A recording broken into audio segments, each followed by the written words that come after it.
Ladies and gentlemen, it becomes very difficult to make a speech after an eloquent speaker like Sister Cynthia has taken the floor and narrated things that are close to us, both professionally and historically.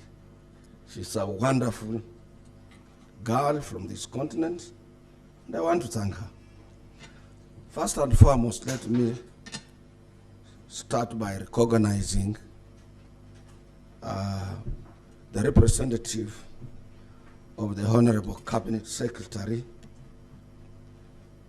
Brother Abdul Bahari, Honorable. And also, I want to recognize my good friend, the President of the Employers Organization, Federation of Kenya Employers, Brother Mark Joseph Buya, my own sister, my twin sister, the Executive Director of the Federation, Sister Jacqueline Mugo.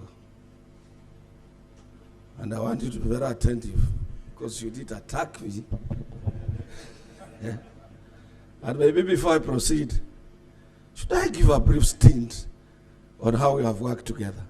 Please allow me. Please allow me, Jacqueline. I knew Jacqueline. We were close. We started being close more than 32 years ago. At that time, she had not taken full leadership of the Federation, but she was part of the technocrats working for the Federation. And Jack, by profession, she is a lawyer. And in this hall here, if you can remember Jack, we were attending the then DIT, which is now, DIT was Directorate of Industrial Training, which currently is NITA. NITA is National Industrial Training Authority, representing our respective organizations. I was a director of organization at the Central Organization of Trade Unions 32 years ago. We were both young, and I don't know how I can explain it for you to listen to us. And in the evening, this hotel used to host a very nice disco place or somewhere around here.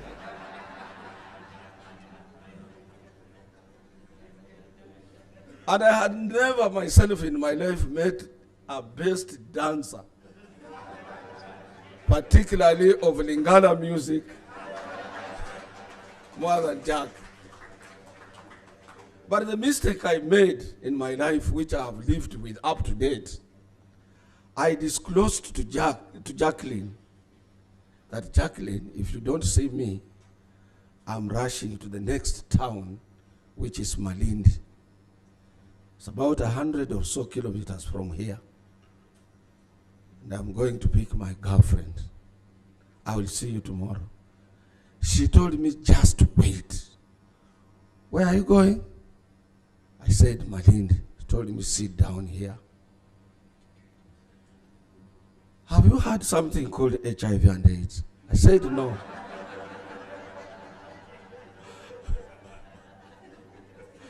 By that time, it had not hit us here, but we were just hearing it in somewhere in Zaire, in parts of Uganda, and we didn't know it would be a problem to the entire world. So she told me, please, before you go, can you deposit with me a check of about 3 million Kenya shillings, so that as you are going to prepare for your death, I will be in charge of your family. I said, is that so serious? He told me it was more than serious. And Jack, I have prayed for you. Since that time, I have never had a girlfriend. Up to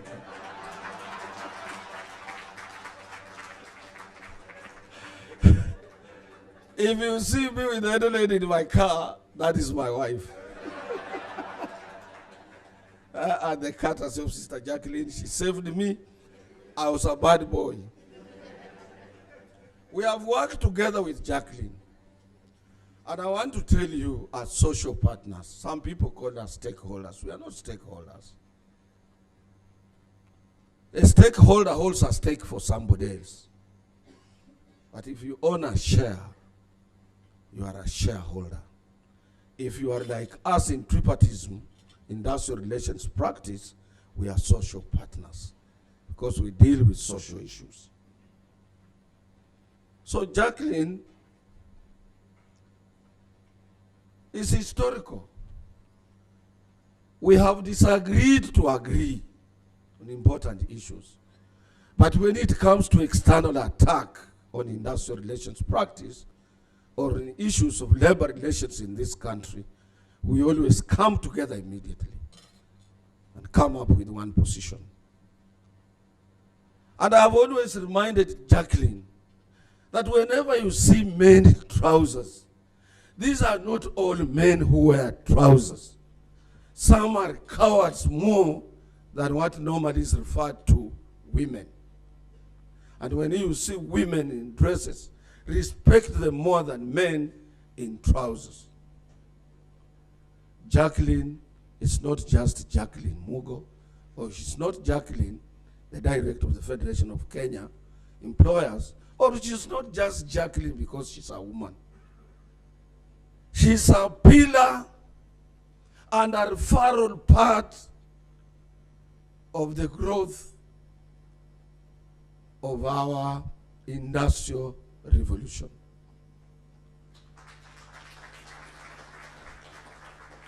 She has ably advised us at the Central Organization of Trade Unions. We have disagreed with her, very well knowing she's right. But that has been the norm of our partnership. And yesterday I was telling Karaoke, we are celebrating the 60th anniversary of the Federation of Kenya Employers. Sometimes it is good for you to know what is our inner thinking. I was telling one of your senior officers, Linus Karaoke. Linus Karaoke is a former labor commissioner before he joined the Federation of Kenya Employers. And he works closely with us in the agricultural sector of our economy. Before I became Secretary General of our National Labor Center, KOTU, and currently still, I am the General Secretary of Kenya Plantation and Agricultural Workers Union. This is an organization that propelled me to take over the Central Organization of Trade Unions. At that time, we had party membership of about 300.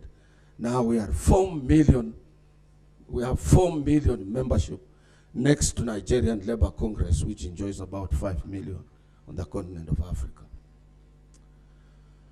And Central Organization of Trade Unions made me to become the president of the larger Trade Union Federation of Eastern Africa, whose headquarters are in Khartoum, Sudan. This is also the organization that propelled me to take over Africa, the Organization of the African Trade Union Unit, or WATU, which works closely with the African Union, particularly its part of labor and social affairs, whose headquarters are in Ghana, Accra. I'm the president, I speak for Africa, 54 African countries. I'm also the vice president of our International Trade Union Confederation based in Belgium.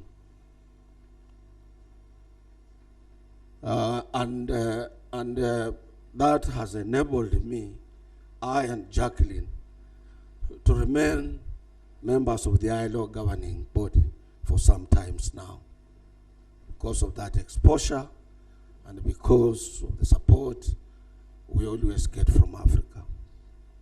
Jacqueline has done very well, just like what Tom did, and she has led the employers on the continent in a very right direction. And I want to tell you, I want to thank you, Jacqueline, you don't know. When the employers wanted a spokesperson, particularly from Africa,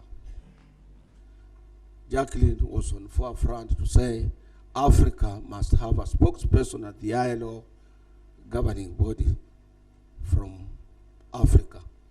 And indeed, she campaigned literally to produce the current spokesperson of employers at the International Labour Organization. And she has been instrumental in that particular area. She's Pan-Africanist. She has this continent at heart. I want to let Kenyan employers to know that you have somebody who not only effectively represents you here locally, but she does it internationally. I do also coordinate Africa and Asia at the international level.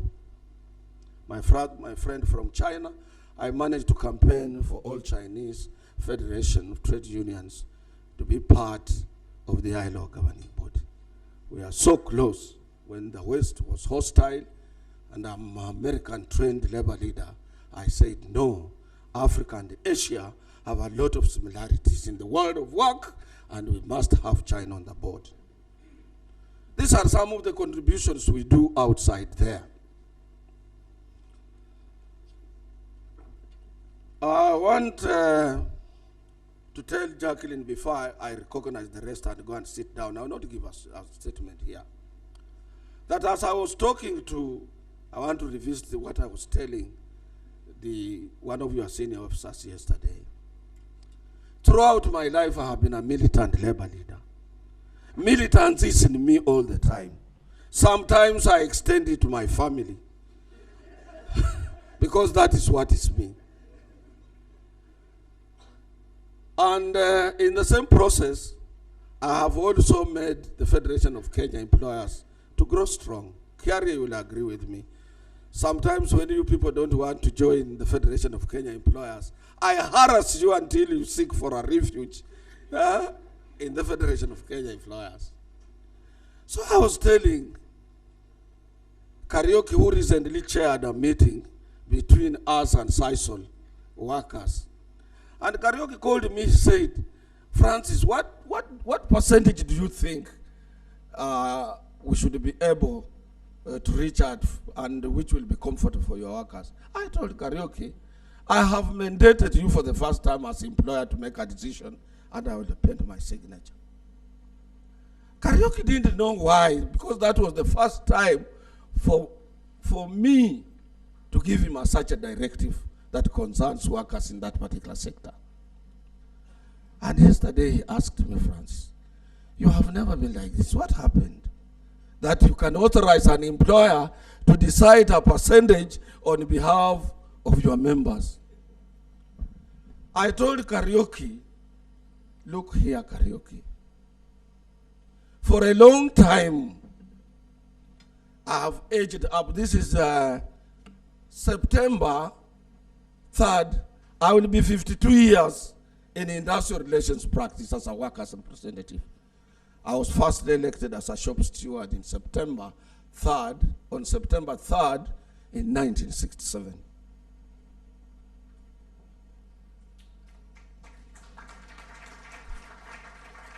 So I told Karaoke, all these years, I have never known what employers go through until recently. He asked me, what is the problem, Francis? I told him, I'm just finishing, my friend, that I stay about 100 kilometers outside Nairobi. And on my way to my home, there is a hotel known as Hilton Garden Hotel on Mombasa Road. So whenever I'm going home and I've forgotten something in town or somebody wants me, will call me, I will ask the fellow, come and meet me at the Hilton Garden on my way home. When I leave that particular hotel, a lot of friends, colleagues, I part away with between 40 and 50,000 shillings. So my young son asked me, he told me, Francis, you are spending a lot of money on your friends in a restaurant. Why can't we establish a small restaurant so that you will be able, whatever you do, you will be paying to yourself with your friends? I commissioned the young man. I think, John, this is good for employers to know. Part of what I have learned in my recent years. Jacqueline, you don't know this. So I went to the bank. My elder son, who is a professor and a dean of school of medicine, he also supported me with 10 million Kenya shillings. We started a small restaurant on the same way to my home, next to the Hilton Hotel. And immediately, because I come from a workers' rights organization, I employed about 25 waiters, 5 cooks with 1 chef, and so on. And my son told me, you cannot underpay, or you cannot pay what is stipulated in the minimum wage, because you are Kotu Secretary General. I'm telling you, Jacqueline, what I'm going through.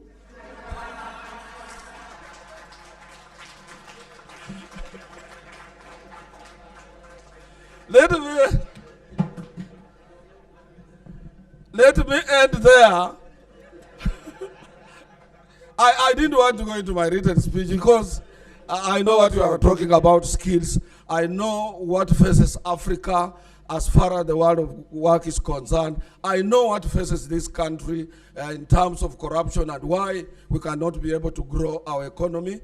We are in a strategic position in the region. We are a satellite of economic activities in this region. But I would urge colleagues, particularly those who are coming from Kenya, let us try to support the government to tame corruption so that we can be able to spur economic growth, create employment for our young men and women in this country. I want to take this opportunity, Sister Jacqueline, to associate myself very strongly with the employers, and now I have known, Kiari, when I'm pushing you hard, what you people go through. Thank you very much.